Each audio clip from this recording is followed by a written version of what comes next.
Wealth Nation, let me ask you one important question, and I want you to answer honestly. If your car was totaled tomorrow, you'd be covered, right? What about if your phone broke? You'd probably just replace it.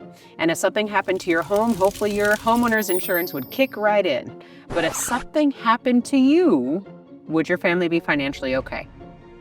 Think about that for a moment, because here's the truth that most people don't face. You've done a great job protecting the things, but you've done a poor job protecting your life.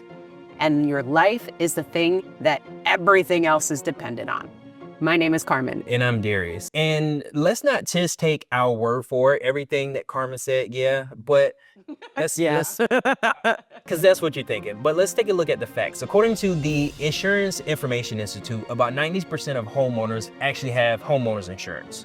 And then as it relates to the drivers, nearly every driver has auto insurance. Unless you're riding dirty. And some people do that. But when it comes to life insurance, according to LIMRA, 50% of Americans have life insurance and the other 50% don't.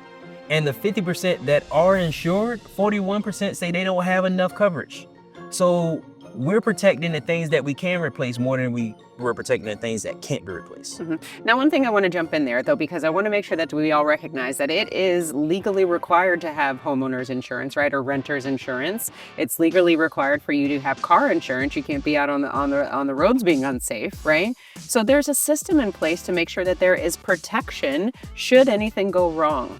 But there isn't a regulation in place as far as life insurance is concerned, and that's why it's so important for the average consumer to do your due diligence and make sure that you understand what you need to protect, what you need to prioritize, because your income is the thing that makes everything else work. And that's what we want to stress in today's video. And here's the reason why you have to have homeowners insurance and car insurance, because it's not yours. You have to protect the stuff that isn't yours, which is why we don't put the same amount of value on things that do belong to us, like our lives. So that was a nugget, a whole nugget. I hope you guys got that. You got to protect it because it's not yours. Oh my goodness. So just in saying that, the point of this conversation is the fact that most people are financially exposed. Yeah. Most families are financially exposed. And let's quantify the problem, okay? Because what I'm going to do is I'm going to put on the screen your age, and then if you look across to your age, that is the multiple that you need to multiply your gross income by. Here's what I mean. If you are 40 years old, you are going to multiply your gross income by the number 30 that you see on the screen. For example, if I make $100,000, I'm going to multiply my income by 30, which gives me a total of $3 million. What does this number represent, Wealth Nation? That is the amount of death benefit that you need to possess. You are actually obligated to possess that amount, but people just don't know because we don't do the research. As long as you are healthy enough to qualify for life insurance, you can literally leverage your income, your number one asset, to get life insurance, and the life insurance companies can't even argue with you because these numbers that I'm sharing with you is based upon what the life insurance companies tell us. Right. Okay. So with that being said, why this is so important for you to know, that number 30 in my equation, right? If I multiply my income, $100,000 by 30 gives me 3 million.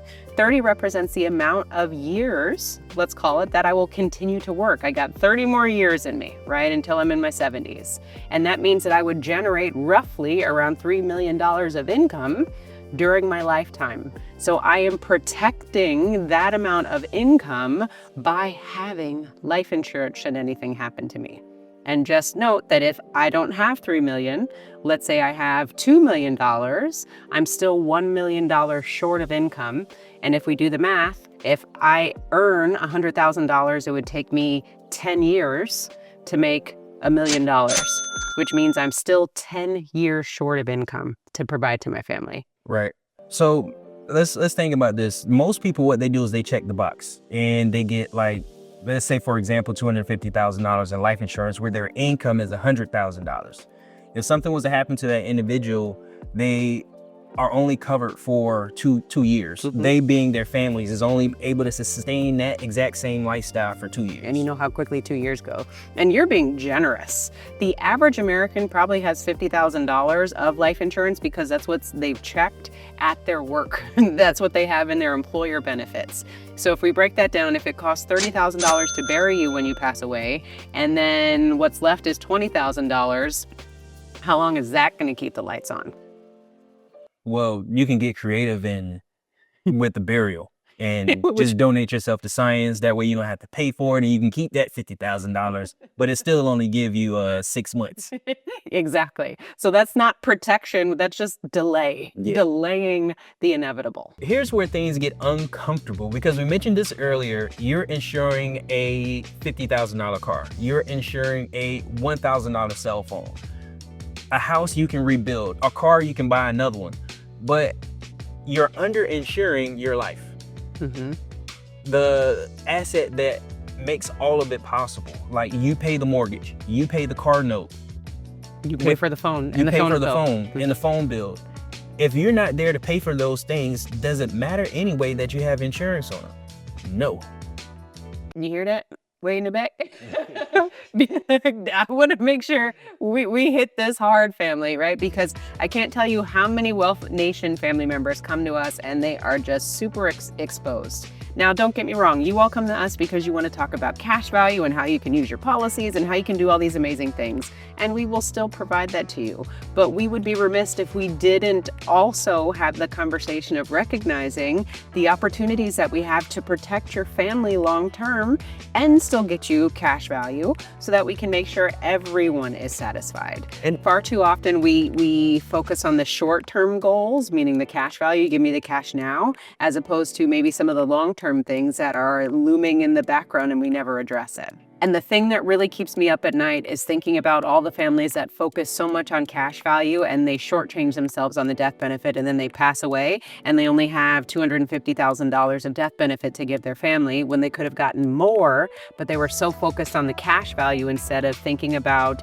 Jimmy, Bobby, Susie, and their husband that need to eat when they're no longer here. Right, and the whole point of the reason why you're asking for cash value is, well, in my opinion, is you want generational wealth. And you're kind of taken away from that if you're just looking at a short-term fix for your problems that you see in your face right now.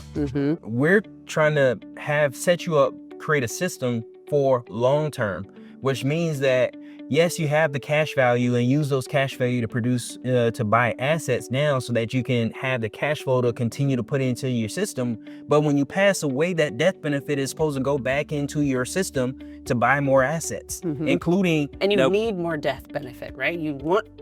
Exactly. You want a bigger rock to dump into your system, right? Right. And that death benefit is coming to you tax-free without you having to sell any of your assets. The idea is to buy more assets with that death benefit, including more life insurance, so that you can buy, the next generation can do the same thing. This conversation is all about allowing you to keep the train moving as opposed to the train keep getting off the tracks, right? That's just disaster when we see a train getting off the tracks, right? So my question to you, Wealth Nation, is why are you overprotecting the replaceable things and underprotecting the irreplaceable things? Right. I keep thinking of reasons why people wouldn't want to buy life insurance to support their family in the event of their absence. And what comes up to me is a recent conversation we had with a potential client who was successful, but one of his complaints was the fact that his older children aren't as savvy with money as he is.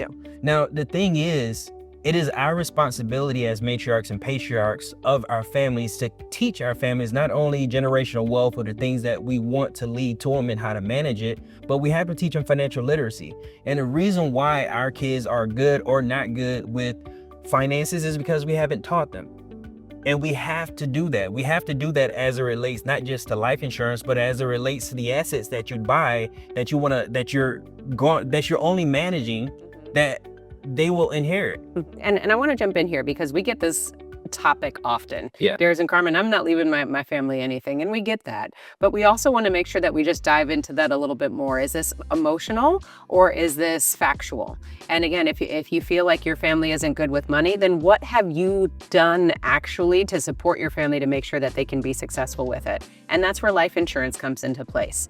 Life insurance is a phenomenal opportunity to bring everybody around the table and go, okay, kids, Mama has $1 million of death benefit. This is what I want to happen when I'm no longer here. We could just start with those conversations, because with life insurance, we are solving for continuity, we are solving for stability, and we are solving for control. And if you aren't having these conversations, then we tend to find that many families are just avoiding the conversation of not only proper money management, but life insurance altogether. Right. And the thing to note is when you have a whole life insurance policy, like Darius alluded to before, you have a tax-free death benefit, a check that is written to your family that just gets dropped into the bank account.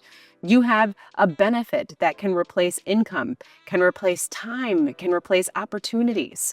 And while you're living, you still have access to cash that you can utilize inside a properly structured whole life insurance policy called cash value. So either way, it's a win-win situation. Let's make this practical. According to the Federal Reserve data, 40% of Americans can't afford a $400 emergency, which means that if something came up, they have to put it on a credit card or they have to ask somebody for finances. Which means we're already financially fragile. Yes. That's the point that we want you to get. $400, we are already financially fragile. So in contrast with that, a life insurance policy gives you guaranteed protection, and it gives you access to capital that you can use in the place of not just investments, but emergencies. Why not? So what the cash value does for you is it turns your life insurance from a one-time event, something happens, then I get this death benefit, and we're talking about whole life insurance. It turns it from a one-time event to living financial assets. And assets, just like you're able to provide a benefit while you're living. That's where the most benefit comes from, is while you're living. Yes, you might get a huge life insurance policy, but it doesn't hold a candle to what you're able to create while you're here. So whole life insurance gives you some benefits that you're able to use while you're here, like using some of that cash value to make investments, like teaching your family about generational wealth and what to do with a huge influx of money that comes into your system if something was to happen to you, and how to buy additional assets with that large input of capital into the system. And here's the thing, Wealth Nation, this is what we want to leave you with, is you don't have a protection problem because you don't care. Okay, we want to acknowledge that. You have a protection problem because maybe nobody showed you how to think about it correctly. And that's why we created this video for you, because if you haven't been taught about insurance, then you haven't been taught how to replace your things. We've just been so focused on, let's make sure I have the money to replace my car, my cell phone, the Whirlpool refrigerator, the washing machine, right? We get all those guarantees and warranties and whatnot to protect those things, but we don't ever stop and think about, wait a second, if the income stops, how is my family going to continue to keep the lights on? How am I going to replace the income for the irreplaceable things? Exactly. So I want you to have a mindset shift, because instead of being focused on the things that we can replace, I want you to think about protecting the things that we cannot replace. We started this video with a question, and we're going to end this video with a question, because I want you to stop asking yourself, do I have life insurance or do I have enough? The question should be, if I'm gone, how long will the lights stay on? And if you can't answer that question, you're not protected.